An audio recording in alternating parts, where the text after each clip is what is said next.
Hey guys, this is Preeti. Welcome back to my channel. दोस्तों, आज हम बात करने वाले हैं 2025 रिलीज इटालियन हॉरर मूवी के बारे में जिसका नाम है द ग्रीविंग। इस गाने की शुरुआत होती है इटली के एक क्रेमेटोरियम से, जहां दो व्यक्ति देर रात तक काम कर रहे थे। मैनेजर प्रेगो साथ में उनका स्टाफ पाओलो।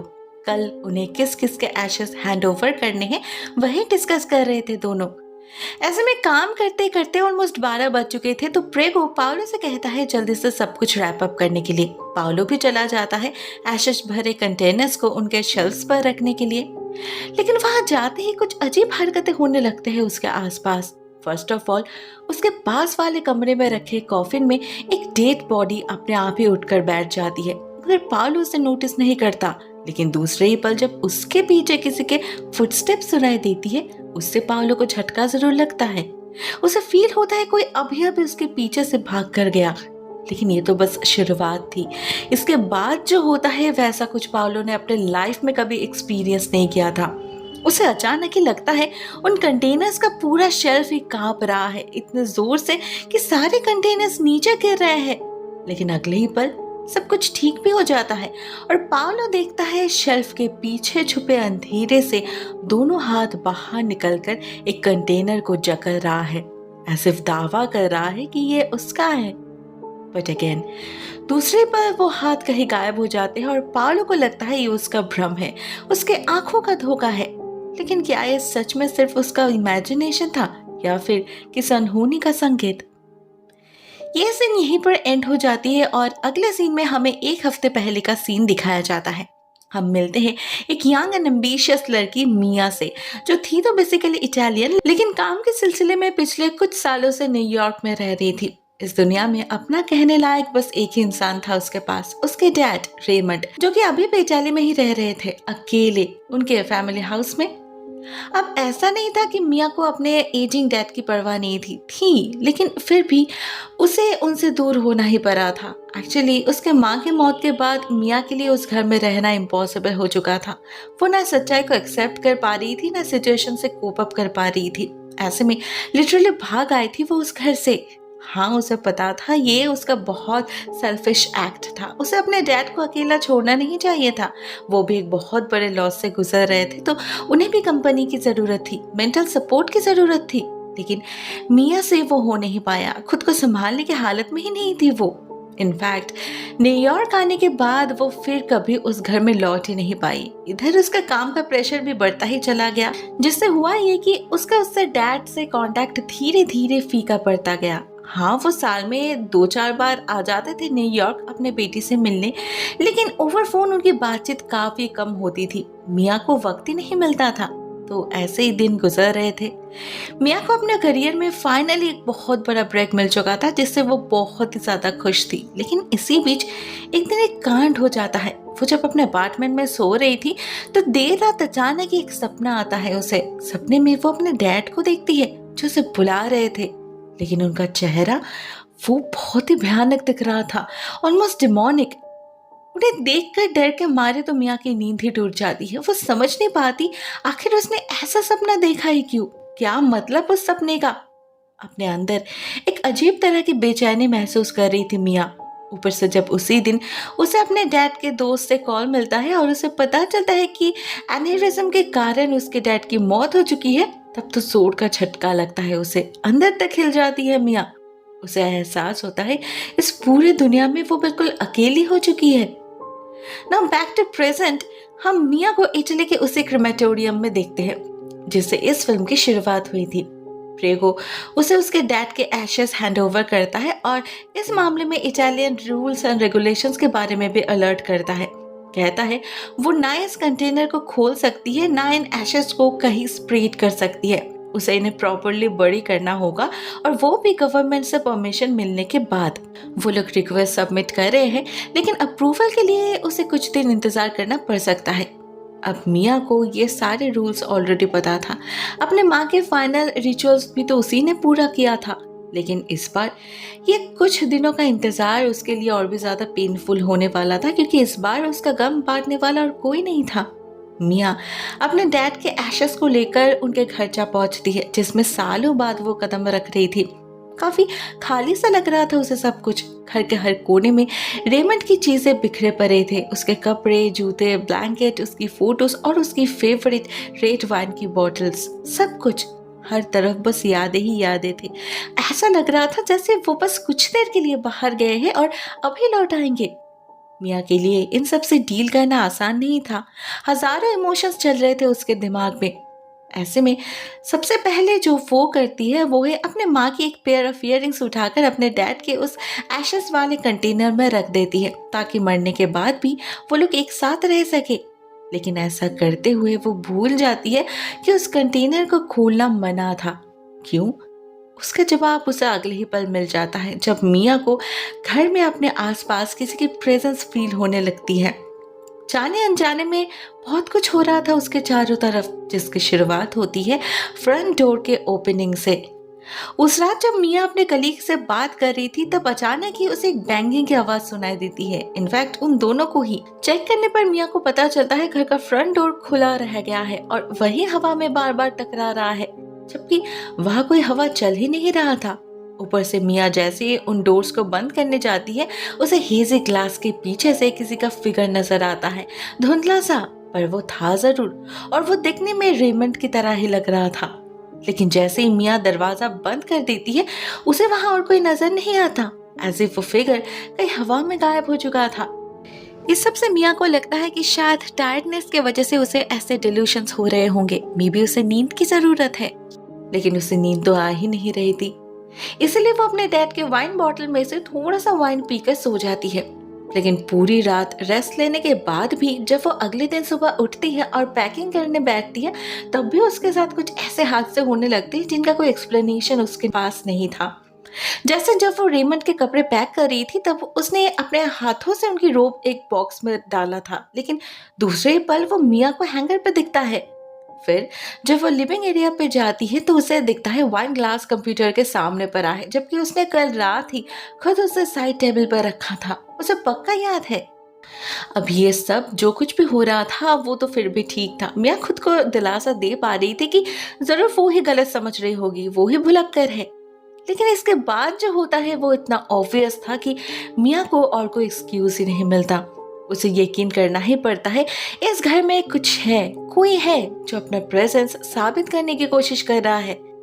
जैसे उस दिन सुबह जब वो काम पर बैठती है, तब वो एक ग्लास से पानी पीकर उसे अपने राइट साइड में रख देती है। लेकिन फिर जब कुछ देर बाद वो ग्लास को लेने के लिए हाथ बढ़ाती है, उसे वो ग्लास अपने लेफ्ट साइड पर मिलता है।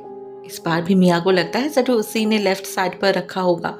लेकिन जब कुछ देर बाद वो लेफ्ट साइड पर ग्लास को ढूंढती है, उसे वो ग्लास कहीं मिलता ही नहीं, ना उस टेबल पे, ना साइड टेबल पे, ना कहीं और।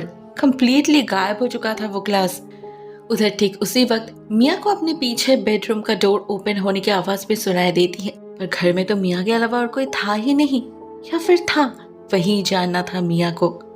तो वो आवाज को फॉलो करके बेडरूम में जा पहुंचती है और दरवाजा खोलती ही देखती है उसके डैड का रोब फिर से हैंगर पर लटक रहा है, ऐसे अभी अभी किसी ने उसे पहना था। फिर दूसरे पल वहां से गायब भी हो जाता है। मिया की आंखों के सामने मिलता है बॉक्स के अंदर जहां मिया ने उसे पैक किया था। लेकिन इस बार उस रोब के अंदर एक फोटोग्राफ भी थी, वही फोटोग्राफ जो मिया ने बाकी फोटोग्राफ्स के साथ अपने हैंडबैग में रखा था।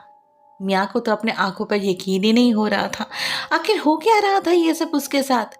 उधर ठीक इसी वक्त कहीं से वो ग्लास भी आकर गिरता है जमीन पर, एग्जैक्टली उसी टेबल के नीचे, मगर वो तो वहां था ही नहीं। टेंशन में मिया की हालत काफी खराब हो चुकी थी। एक तरफ उसे डर लग रहा था तो दूसरी तरफ उसे ये भी फील हो रहा था कि शायद उसके डैड के आत्मा उससे कुछ कहने की कोशिश कर रहे होंगे, पर क्या, वो कैसे पता चलेगा उसे। मिया ऑनलाइन पता करने की कोशिश तो करती है, लेकिन उससे कुछ फायदा नहीं होता। तो फाइनली वो पुरानी वीडियोस देखने बैठ जाती है, उसके बचपन की वीडियो, उसके ग्रेजुएशन की वीडियो, और उन्हें देखते देखते कब उसकी आंख लग जाती है उसे पता ही नहीं चलता। न उसे पता चलता है कि जब वो नींद में थी तब कोई आया था कमरे में उस पर कंबल ओढ़ने के लिए। कुछ देर बाद उसकी नींद टूटती है रेमंड की आवाज से जो टीवी से आ रही थी। टीवी पर वीडियो अपने आप ही स्टार्ट हो गया था और उसमें रेमंड बार बार मिया को उनकी तरफ देखने के लिए कह रहे थे। मिया के जागते ही टीवी अपने आप बंद हो जाता है और फिर उसकी नजर पड़ती उस कंबल पर। उसे समझ नहीं आता ये यहाँ कैसे आया। वो सोफे से उठकर इधर उधर देखने लगती है तो एक पल के लिए उसे ऐसा लगता है जैसे कंबल के नीचे कुछ है, लेकिन दूसरे पल सब कुछ नॉर्मल भी हो जाता है। इस सब से मिया बहुत ही ज्यादा डिस्टर्ब्ड फील करने लगी थी, तो वो डायरेक्टली अपने डैड से पूछती है कि क्या वो रीच आउट करने की कोशिश कर रहे हैं। अब उसे डायरेक्ट कोई जवाब तो नहीं मिलता, लेकिन जब वो आंखें बंद करके जवाब का इंतजार कर रही थी तभी कोई आकर उसके बालों को बांध कर चला जाता है, एग्जैक्टली उसी तरह जिस तरह से रीमंड बचपन में मिया के बाल बांधते थे। अब ये तो उसका इमेजिनेशन नहीं हो सकता ना। मिया की हालत पागलों जैसी हो चुकी थी। उसे समझ नहीं आ रहा था जो कुछ भी उसके साथ हो रहा है वो सच है या फिर उसका वहम। वो उसी वक्त माइकल को कॉल करके सब कुछ बताती है, लेकिन माइकल उससे कहता है ये सब रियल में नहीं हो सकता, वो ओवरथिंक कर रही है। वो अभी तक अपने डैड के मौत को एक्सेप्ट नहीं कर पाई है, इसीलिए हर तरफ उनका प्रेजेंस फील कर पा रही है। ये बस उसके दिमाग के उपज है और कुछ नहीं। मिया को भी ऐसा ही लग रहा था, तो वो और इस बारे में नहीं सोचती, इंस्टेड अपने डैड के साथ बिताए पलों को याद करने लगती है। तभी एक बहुत अजीब काम करती है वो उनके नंबर पे मैसेज भेजती है आई लव यू लिखकर। उसे पता था इसका कोई रिप्लाई नहीं आएगा, बट स्टिल उसका मन कर रहा था उन्हें कहने को, तो उसने लिख दिया था। मैसेज डिलीवर्ड भी हुआ। मिया को उनके फोन पर नोटिफिकेशन की आवाज भी सुनाई दी, लेकिन इसके बाद जो हुआ वो मिया ने कभी सपने में भी सोचा नहीं था। उसने देखा उसके डैड का फोन ऑनलाइन हो चुका है और उसमें टाइपिंग दिखा रहा है। सिर्फ इतना ही नहीं, कुछ देर बाद मिया को रिप्लाई भी आता है आई लव यू टू लिखकर, जबकि रीमंड का फोन तो उसके सामने ही पड़ा था। मिया कुछ समझ पाए इससे पहले ही दूसरा झटका लग जाता है उसे, जब उसे क्लोजेट का डोर अपने आप ही खुलते हुए नजर आता है। अंदर से एक हाथ बाहर निकल रहा था, एक बेहद सफेद रंग का हाथ। वो बुला रहा था मिया को। उधर अगले ही पल मिया को अपने पीछे से विस्परिंग सुनाई देती है और सामने दिखाई देते हैं उसके डैड। उनके चेहरे पर एक बहुत ही क्रीपी स्माइल थी, एग्जैक्टली उस सपने की तरह। तो क्या ये भी एक सपना है? शायद हाँ, क्योंकि जब उनके चीख से मिया का होश लौटता है वो जैसे एक ट्रांस से बाहर आती है और देखती है उसके सामने तो कोई है ही नहीं, बिल्कुल खाली कमरा है। ना क्लोजेट का डोर खुला हुआ है और ना ही उसके फोन पे कोई मैसेज आया है। मतलब वो सब कुछ ही सपने में देख रही थी। लेकिन क्या कोई जागते हुए भी सपना देख सकता है? मिया को इसका जवाब पता नहीं था, लेकिन वो इतनी श्योर हो चुकी थी कि उसे एक ब्रेक चाहिए। तो वो कुछ देर के लिए सामने वाले कैफे में चली जाती है और वहां से मुलाकात होती है इगोर की। एक्चुअली ये दोनों पहले भी मिल चुके थे उस क्रिमेटोरियम में। इगोर वहां गया था अपने माँ के एशेस कलेक्ट करने। दोनों बात करते तो हमें पता चलता है इगोर की माँ ने सुसाइड करी थी और उसके लिए वो अभी तक खुद को जिम्मेदार मानता है। उसके दिल में एक गिल्टी फीलिंग है, उन्हें टाइम ना दे पाने का गिल्ट, हमेशा प्रायोरिटी लिस्ट में उन्हें पीछे रखने का गिल्ट, उन्हें टेकन फॉर ग्रांटेड ले लेने का गिल्ट, एग्जैक्टली मिया की तरह। मिया को उससे बात करके काफी अच्छा फील होता है, लेकिन उसके जाते ही फिर से वही अनईजीनेस घेर लेता है उसे। पहले तो अपने कॉफी मग पे उसे बेस्ट डैड एवर लिखा हुआ दिखता है, जबकि असल में तो वहाँ हैव अ गुड डे लिखा था। साथ में फिर से वो विस्परिंग्स, चीखने चिल्लाने की आवाज भी लौट चुकी थी। उसे फिर से एक बार अपने डैड की आवाज सुनाई देने लगती है, जो उसे बार बार उनके तरफ देखने के लिए कह रहे थे। लेकिन भला इसका क्या मतलब? इस हादसे से मिया इतना तो समझ जाती है कि ये उसका वहम नहीं है, नहीं हो सकता, और घर से भागने से उसे मुक्ति नहीं मिलेगी। लेकिन वो समझ नहीं पा रही थी उसके डैड आखिर उसे ऐसे परेशान क्यों कर रहे हैं, डरा क्यों रहे हैं।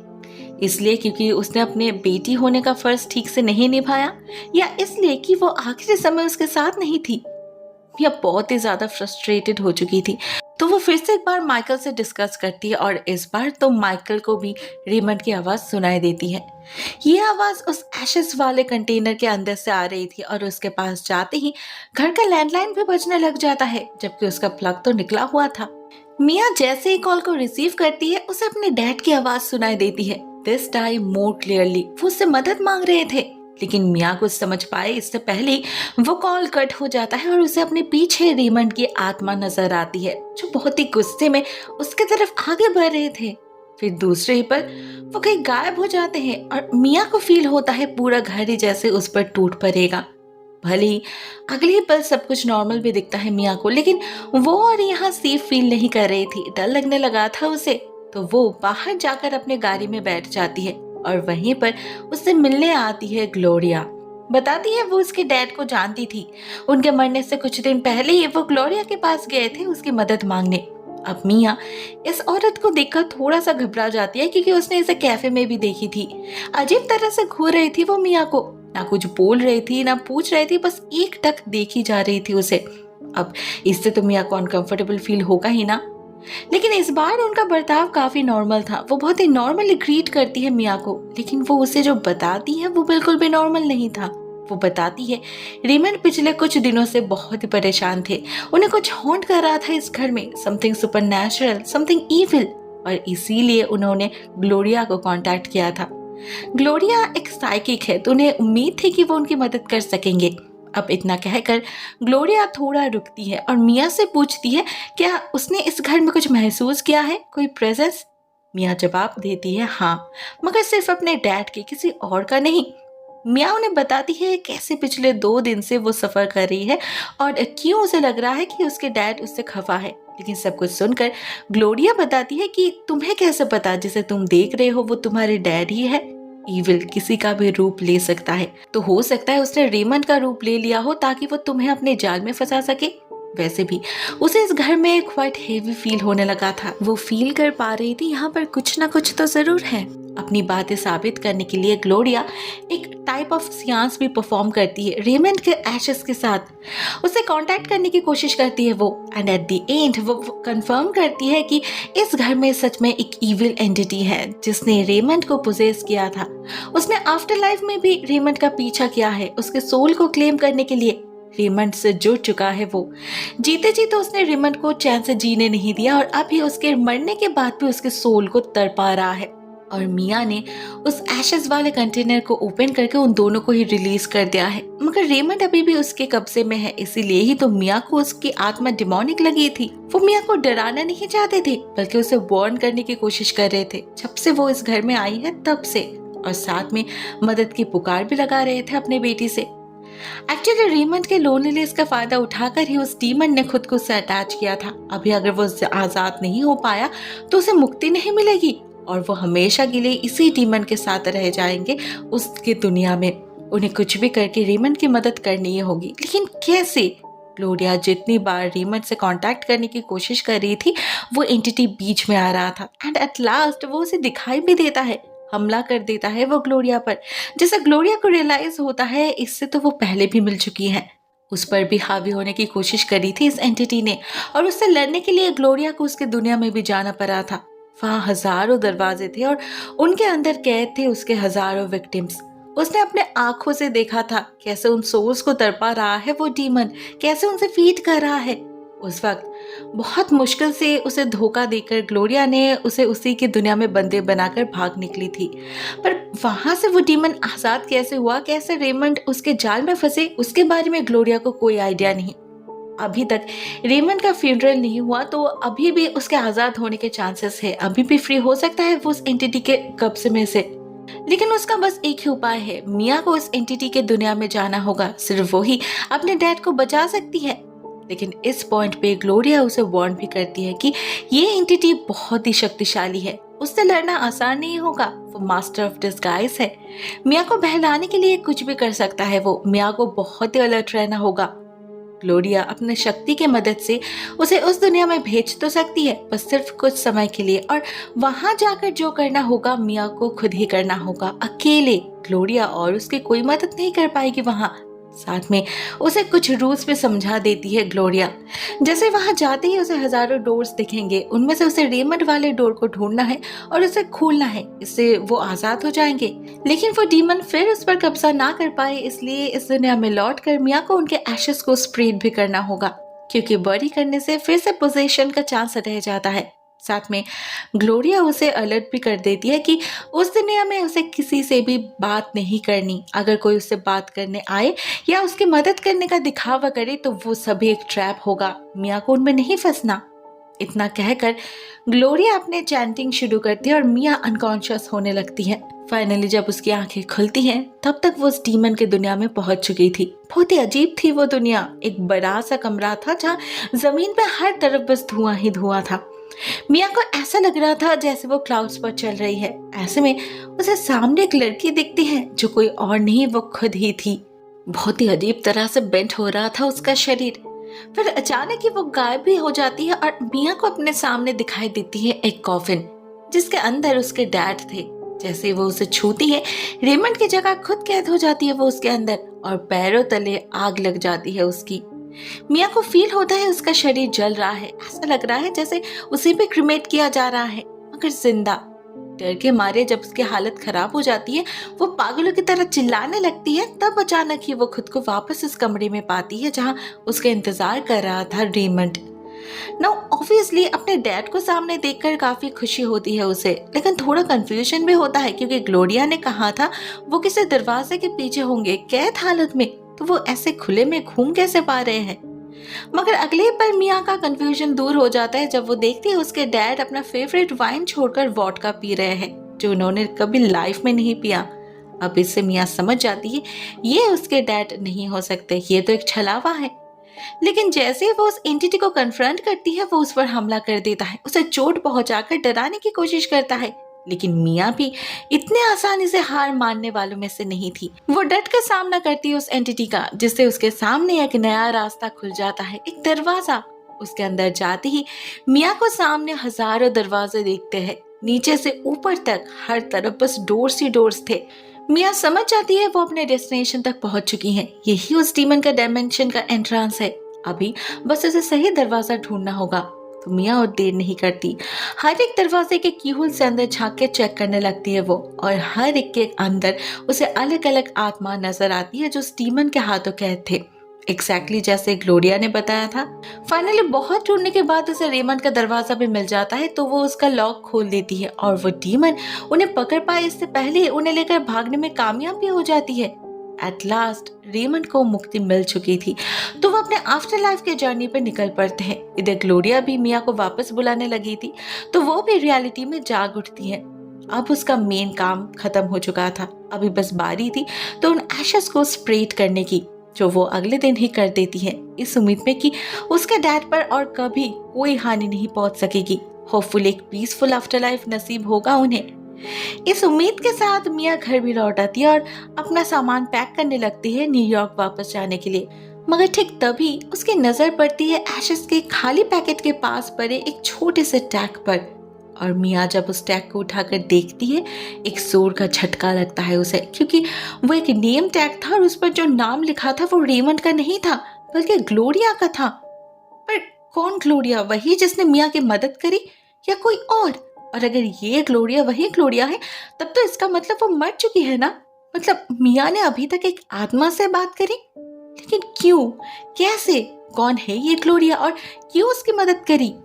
बहुत सारे सवाल चल रहे थे उसके दिमाग में, लेकिन उनके जवाब के लिए उसे ज्यादा इंतजार नहीं करना पड़ता। उनमें से कुछ जवाब उसे क्रिमेटोरियम के लोगों से मिल जाता है, तो कुछ ग्लोरिया खुद आकर रिवील कर जाती है। फर्स्टली उसे पता चलता है क्रिमेटोरियम के लोगों से गलती हुई है, उसके डैड के एशेस किसी ग्लोरिया पर्नीस के साथ एक्सचेंज हो गया है। अब ये ग्लोरिया कोई और नहीं, इगोर की माँ है जिसने सुसाइड करी थी। उन दोनों का ही एशेस सेम डे पर डिलीवर होने वाला था और यहीं पर क्रिमेटोरियम के स्टाफ से गलती हो गई। रेमंड के एशेस चला गया इगोर के पास और ग्लोरिया के एशेस मिया ने अपने साथ घर ले आई।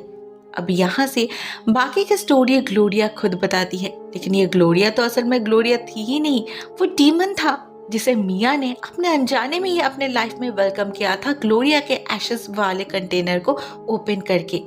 हाँ, वो ग्लोरिया के एशेस के साथ ही था, रेमंड के नहीं, क्योंकि वो डीमन कभी रेमंड से अटैच्ड था ही नहीं बल्कि ग्लोरिया के साथ था।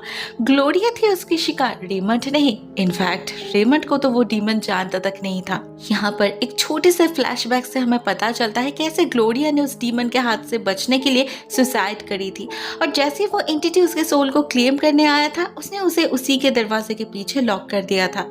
ये वही स्टोरी थी जो ग्लोरिया ने मिया को बताई थी। ये स्टोरी सच तो थी मगर पूरी नहीं थी। ग्लोरिया ने मिया से ये भी कहा था कि उसे पता नहीं कि वो डीमन उस दरवाजे को खोलकर बाहर कैसे निकला। ठीक यहीं पर उसकी ट्रेचर स्टार्ट हुई। असलियत तो ये थी कि वो कभी बाहर आया ही नहीं था, तब भी कैदी था वो वहां, और आजाद होने के लिए ही तो उसने ग्लोरिया का रूप लिया था, ताकि मिया का ब्रेन वॉश करके वो मिया से उस दरवाजे को ओपन कर पाए। असली ग्लोरिया की आत्मा तो कभी मिया से मिलने आई ही नहीं थी, वो हमेशा से ही वो डीमन था। और डीमंस तो इंसानों के कमजोरियों पर ही पलता है। तो सबसे पहले उसने मिया के वल्नरेबिलिटीज का फायदा उठाया, उसका सबसे वीक पॉइंट उसके डैड का रूप लेकर उसे डराया। ऐसा नाटक रचा जिससे मिया ये यकीन करने पर मजबूर हो जाए कि उसके डैड की आत्मा पोजेस्ड है, उन्हें मुक्ति चाहिए। और फिर जब वो हार मानने के कगार पर पहुंच गई, ठीक तभी उस डीमन ने ग्लोरिया का रूप लेकर उसकी मदद करने के बहाने उससे अपना काम निपटा लिया। अपने अनजाने में ही मिया ने एक डीमन को उसके केज से आजाद कर दिया था। उसकी दुनिया में जाकर उसने जो कुछ भी देखा था वो सब एक माया था, उस डीमन का रचा हुआ एक माया जाल। उसके डैड कभी वहां थे ही नहीं और शायद इसीलिए उसने अपने डैड को इतना आसानी से आजाद कर पाई थी। अब इससे एक चीज तो साबित हो जाती है कि वो डीमन अपने केज में रहते वक्त भी बिल्कुल हेल्पलेस नहीं था। इनफैक्ट तब भी काफी शक्तिशाली था। वो अपने आसपास के लोगों को अच्छे से इन्फ्लुएंस कर पाता था, कंट्रोल कर पाता था, तभी तो इतना कुछ कर पाया उसने। इनफैक्ट मुझे तो लगता है उस रात क्रेमेटोरियम में पाओलो ने जो कुछ भी देखा था वो सब भी इसी डीमन का करतूत था। मे बी उस कंटेनर से बाहर आने की कोशिश कर रहा था वो, और एक बार जैसे ही मिया ने उसे अपने लाइफ में वेलकम कर ली तो वो उस पर हावी होने लगा एंड अल्टीमेटली उससे अपना काम करवा ही लिया। इवन ग्लोरिया के एशेस को भी बड़े होने नहीं दिया उस डीमन ने, क्योंकि वही तो उसका इकलौता वीक पॉइंट था, उसी से तो अटैच था वो। ऐसे में उसने चालाकी से मिया से उन्हें स्प्रेड करवा दिया ताकि फिर कभी उसे कंट्रोल किया ना जा सके। और बाहर आते ही उसने पहला शिकार किसका किया? मिया का। बेचारी अपने अनजाने में ही उसके जाल में फंस गई और उस डीमन ने उसके सोल को क्लेम कर लिया। वो खुद को बचा नहीं पाई, ना उससे लड़ने की ताकत बची थी मिया में। अभी वो भी उसके बाकी विक्टिम्स की तरह ही उसकी दुनिया में कैद रहेगी, मुक्ति के लिए तड़पते रहेगी इटर्निटी तक। The end. दोस्तों इस कहानी की यहीं पर एंड हो जाती है। आई होप कहानी आपको पसंद आई होगी। कमेंट सेक्शन में अपने थॉट्स शेयर जरूर करना दोस्तों। आज के लिए बस इतना ही। Thank you so much for watching this video guys. बहुत जल्द मिलते हैं किसी और नए वीडियो के साथ, तब तक के लिए टेक केयर, टाटा।